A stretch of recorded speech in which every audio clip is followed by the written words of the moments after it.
अमरीश जी, जो बड़ा सवाल है वो ये है कि अभी तक फोकस ईरान पर था, लेकिन अचानक फोकस अब इजराइल पर आ गया है। इजराइल में युद्ध स्तर पर तैयारियां हो रही, हमले की तैयारियां हो रही हैं।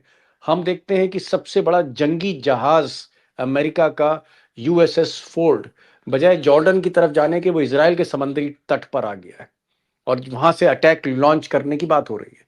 और सबसे बड़ी चीज, यूएस एम्बेसडर जो इजराइल में है, उन्होंने एक एडवाइजरी जारी कहा है कि जितने भी अमेरिकी नागरिक हैं तुरंत इजराइल छोड़ दें। तो क्या वाकई हमला होने जा रहा है अमरीश जी? देखिए दीपक, ये सिचुएशन अब काफी क्लियर हो रही है। एक तो ये बात सामने आ रही है कि अमेरिका खुद पहल नहीं करेगा, अमेरिका खुद ईरान पे हमला नहीं करेगा, ये बात सामने आ गई है। और दूसरी बात ये आ गई है कि लेकिन इजराइल के सॉइल को अमेरिका यूज कर सकता है हमले के लिए। अब यहीं पर पेच है, क्योंकि यहां पर देखिए, अगर अमेरिका ने इजराइल के सॉइल को इस्तेमाल किया, इजराइल के ग्राउंड को, इजराइल की जमीन को इस्तेमाल किया ईरान पे हमला करने के लिए, तो फिर भी एक इंटरनेशनल कन्वेंशन के हिसाब से अमेरिका ने ही वॉर एक तरह से डिक्लेयर कर दी। तो ये यहां पर अमेरिका फंस सकता है। फिर भी उसने भारी संख्या में जो बॉम्बर्स इकट्ठा किए हैं, जो यूएसएस फोर्ट, सबसे खतरनाक जो उनका युद्ध पोत है, वो इजराइल पहुंच गया है। तो ये जहां तक संभावित मुझे लग रहा है कि हो सकता है इजराइल को जो F-35 अमेरिका ने दिए वो हमला करें और उसके बाद ईरान रिटेलिएट करे और फिर अमेरिका सीधे उसमें कूदे। इस तरीके की स्थिति बन रही है, क्योंकि अमेरिका को ये नहीं, अपनी जनता को कन्विंस नहीं कर पा रहा है अमेरिका कि ईरान से युद्ध क्यों जरूरी है। अमरीश जी, क्या ये भी युद्ध का संकेत है कि अमेरिका अपने नागरिकों से कह रहा है कि तुरंत इजराइल छोड़ें? यूरोप के बहुत से देश कह रहे हैं कि तुरंत इजराइल छोड़ें। चाइना भी कह रहा है इजराइल छोड़ें। जितने भी अ, विदेशी नागरिक इस वक्त इजराइल में है, चाहे वो सैलानी हो या वहां कारोबार करते हो या पढ़ते हो, तुरंत कहा जा रहा है कि अब इजराइल छोड़ दीजिए। इसका संकेत क्या है? ये अभूतपूर्व स्थिति है। देखिए, इसका मतलब ये है कि ये जो डिसीजन हुआ है कि इजराइल हमला करे, ये लास्ट मिनट डिसीजन, ये, और इसके पीछे अभी भी मुझे लगता है कि उस तरीके का कन्विक्शन जो अमेरिका का होना चाहिए, या हो सकता है तैयारी भी उस तरह की नहीं है, लेकिन ये हड़बड़ी में लिया गया है, क्योंकि जू लॉबी का, जायनिस्ट लॉबी का प्रेशर बहुत ज्यादा है कि कुछ तो करो, अभी नहीं करोगे तो कब करोगे। और इसको लेके कल जो बयान जेडी वैंस का आया, उसमें उन्होंने कहा कि मैं तो बड़ा डाउटफुल हूं कि ईरान के साथ अमेरिका युद्ध करेगा। अब ये क्यों कहा उन्होंने, वाइस प्रेसिडेंट ने? तो इसका मतलब ये है कि वही बात है कि ये चीज अंतिम समय डिसाइड हुई है और ताबड़तोड़ ये चीज हुई है कि इजराइल के पास जो कुछ भी है एक साथ ईरान पे झोंक दो।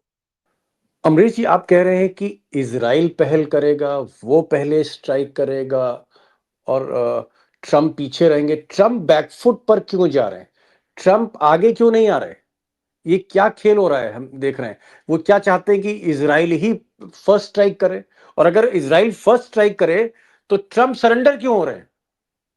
ट्रम्प इसलिए सरेंडर हो रहा है क्योंकि अमेरिका के जो सर्वेज हैं वो ये कह रहे हैं कि अमेरिका की जनता साथ नहीं है इस इस वॉर के। वो नहीं चाहती है कि ईरान के साथ वॉर हो, और वो लोग, अमेरिका की जनता घबरा रही है कि उसके सैनिक मारे जाएंगे, उसी के बेटे, मतलब वहां के ऑर्डिनरी फैमिली के लोग मारे जाएंगे। और सेना ओके। का भी ये असेसमेंट है कि अभी हम तैयार नहीं है। तो ये ओके। देखिए, बड़ी बड़ी विचित्र सी स्थिति है कि अमेरिका को अटैक करना था, लेकिन वो इजराइल को कह रहा है कि तुम पहले करो, फिर ईरान रिटेलिएट करेगा और हम तुम्हें फिर बचाने आएंगे। तब शायद हमारी जनता, वो भी शायद हमारी जनता मान जाए। और मान लो नहीं मानी तो? मतलब आप कह रहे हैं कि ट्रम्प चाहते हैं कि इजराइल अटैक करे, हम ना करें, और जब जंग छिड़ जाए तो हम इजराइल की मदद करने आए, सो दैट हम अपना स्टैंड जस्टिफाई कर सकते हैं कि भाई हम ईरान का साथ दे रहे हैं। तो फिर ये बताइए कि एक तरफ ट्रम्प, आप कह रहे हैं कि वो इजराइल के पीछे खड़ा होकर युद्ध लड़ना चाहता है, दूसरी तरफ वो बातचीत को भी आगे बढ़ा रहा है। 3 राउंड की बातचीत खत्म हो गई, अब वियना में चौथे राउंड की बातचीत है। तो क्या ये डबल क्रॉस कर रहे हैं? मिस्टर ट्रम्प डबल क्रॉस कर रहे हैं, इधर भी हैं उधर भी हैं। देखिए, मिस्टर ट्रम्प तो डबल क्रॉस करने की कोशिश शुरू से कर रहे हैं। शुरू से उनकी कोशिश है कि हम बातचीत में फंसा के ईरान पे हमला करें। लेकिन समस्या यही आ गई है कि वो हमला नहीं कर पा रहे। उनको सैंक्शन, उनको उनके यहाँ के लोग, और मैं केवल जनता की बात नहीं कर रहा हूं, टॉप लोग, जेडी वैंस खुद वाइस प्रेसिडेंट, उन्होंने कहा कि बड़ा मुश्किल है, मेरी समझ में नहीं आ रहा है, डाउट हो रहा है मुझे कि इस वॉर की जरूरत क्या है। उसके बाद उनके जनरल्स, तो जब सेना और जनता और उनके खुद के पॉलिटिशियंस एक दो मत में हैं, तो फिर क्या होगा? तो ट्रम्प का देखिए जो डबल क्रॉस करने का भी जो एक आइडिया था, वो भी कहीं ना कहीं पीछे गया है। अभी तो है, अब जो होगा वो तो सामने होगा ना, कि इजराइल हमला करेगा, ईरान ईरान रिटेलिएट करेगा, अमेरिका मदद को आएगा। वो भी मदद कंडीशनल है, वो भी 100% नहीं है। चलिए, एक बात एकदम क्लियर हो रही है आज के जो डेवलपमेंट हैं कि इजराइल में हमले की तैयारियां हो रही हैं। अमेरिका इजराइल के पीछे खड़ा है। इसी वजह से F-22 जैसे फाइटर जेट्स वो इजराइल में उतारे जा रहे हैं। जो जंगी जहाज है USS फोर्ड, वो इजराइल के समंदर के किनारे खड़ा किया जा रहा है। यानी व्यू रचना एकदम से अचानक इस रणभूमि की बदल गई है। जो फौजें अमेरिका की जॉर्डन में थी या साइप्रस में थी, वो अब इजराइल शिफ्ट कर रही हैं, जैसा कि ये कह रहे हैं। इसका मतलब जंग लाजमी है। ये बात अमरीश मिश्रा से निकल कर आती। अमरीश जी, अगर जंग की एकदम 100% तैयारियां हैं, तो फिर आपको क्या लगता है ईरान का स्टैंड क्या है? ईरान की स्ट्रेटजी क्या है? ईरान के मिलिट्री एक्सपर्ट्स आपको क्या बता रहे हैं? नहीं, ईरान तो देखिए इस चीज को समझ रहा था, और ईरान ने उसके हिसाब से तैयारी भी की थी। वो जानता था कि अमेरिका बीच में अपना जो अपनी पोजीशन बदलेगा, और वो तो ईरान को तो देखिए इसमें एक फायदा भी है कि उसको मिडिल ईस्ट कंट्रीज को अब डायरेक्टली एंगेज नहीं करना है, क्योंकि वहां से अमेरिका ने काफी अपना असलहा हटा लिया है। अब तो जी, उसको उसको इजराइल इरानियन पे ये कह टारगेट रहे हैं, करना है। ईरानियन जो एक्सपर्ट्स हैं ईरान के, वो ये कह रहे हैं कि Israel and America are walking into a trap we have set them for, कि वो उस जाल ओके, में फंसने जा रहे हैं जो हमने उनके लिए बिछाया। अमरीश जी, खबरें ये भी आ रही हैं कि ईरान में जबरदस्त तैयारियां हैं और 3,000 से ज्यादा बैलिस्टिक मिसाइल बॉर्डर पे तैनात हैं। और आपने कहा कि ये लॉन्च हो सकती किसी भी वक्त और इनका रुख इजराइल होगा। तो क्या ये बात सही है? More than 3,000 missiles? Absolutely, 3,000 missiles, और फिर ड्रोन्स। ड्रोन्स कितने हैं ये तो, क्योंकि ड्रोन्स की संख्या तो लाखों में है ईरान के पास। और ईरान के ड्रोन्स जो हैं वो अमेरिका तक यूज कर रहा है। लूकस, उसने एक ड्रोन बनाया है जो ईरान के शाहिद शाहिद ड्रोन के ऊपर बेस्ड है। तो अब आप सोचिए दीपक जी कि जो ईरान की जो एक टैक्टिक्स रहेगी, कि वो एक साथ 500 से 1,000 पहले ड्रोन मारेगा, उसके पीछे मिसाइल्स होंगी। इजराइल का जो एयर डिफेंस सिस्टम है वो खर्च हो जाएगा ड्रोन्स को रोकने में।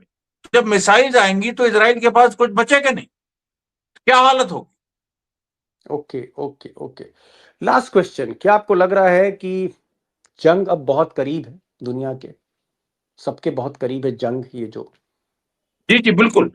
जंग तो देखिए जो होनी थी वो हो रही है और वो होगी, लेकिन इसके जो पूरी व्यूहरचना बदली है, इसमें जो अमेरिका की साख ऑलरेडी गिर गई, ये आने वाले दिनों में और ज्यादा आप देखिएगा गिरेगी। इजराइल का वजूद तो संकट में है ही, और उधर चाइना तैयारी कर रहा है कि जैसे ही ये वॉर शुरू होती है वो ताइवान पे चढ़ाई कर। Oh my God. तो चाइना मौका ढूंढ रहा है, उधर रशिया भी मौका ढूंढ रहा है कि हम यूक्रेन से हिसाब बराबर करें। चाइना जो है वो ताइवान से हिसाब बराबर करना चाहता है। वहाँ तालिबान और पाकिस्तान भी एक दूसरे का हिसाब बराबर कर रहे हैं। और अमेरिका जो है वो अपना अपने को रीपोजिशन कर रहा है, व्यू रचना बदल रहा है। इसराइल के पीछे आके अमेरिका खड़ा हो रहा है। ये अमरीश जी कह रहे हैं जो बहुत बड़ी बात है कि ट्रम्प नेतन्याहू के पीछे आके खड़े हो गए, बजाय खुद लीड करने के, जो अभी तक वो कर रहे थे महीने भर से, पीछे आ गए। क्योंकि ट्रम्प जंग को अवॉइड करना चाहते हैं। सिर्फ ज्यू लॉबी का दबाव है कि ट्रम्प कहीं ना कहीं इसराइल का साथ देने के लिए वहां पर अपने फाइटर जेट्स उतार रहे हैं, वहां पर असलहा उतार रहे हैं, वहां पर एयर डिफेंस सिस्टम इसराइल में उतार रहे हैं, और अपना सबसे बड़ा युद्ध पोत भी इसराइल के समंदर के करीब खड़ा कर, यानी ट्रंप डबल क्रॉस कर रहे हैं। ईरान के साथ बातचीत भी और इसराइल की दोस्ती भी निभा रहे हैं। जू लॉबी का जो एहसान है उसके तले उनका भी साथ देने की कोशिश कर रहे हैं। लेकिन जो बड़ी बात दोस्तों निकल कर रही है, ओनली वन लाइन, कि ट्रंप खुद अटैक नहीं करेंगे, इजराइल को अटैक करने देना चाहते हैं। Thank you so much Amresh ji, thank you so much for joining this program. काफी आपने जानकारियां दी, thank you so much sir.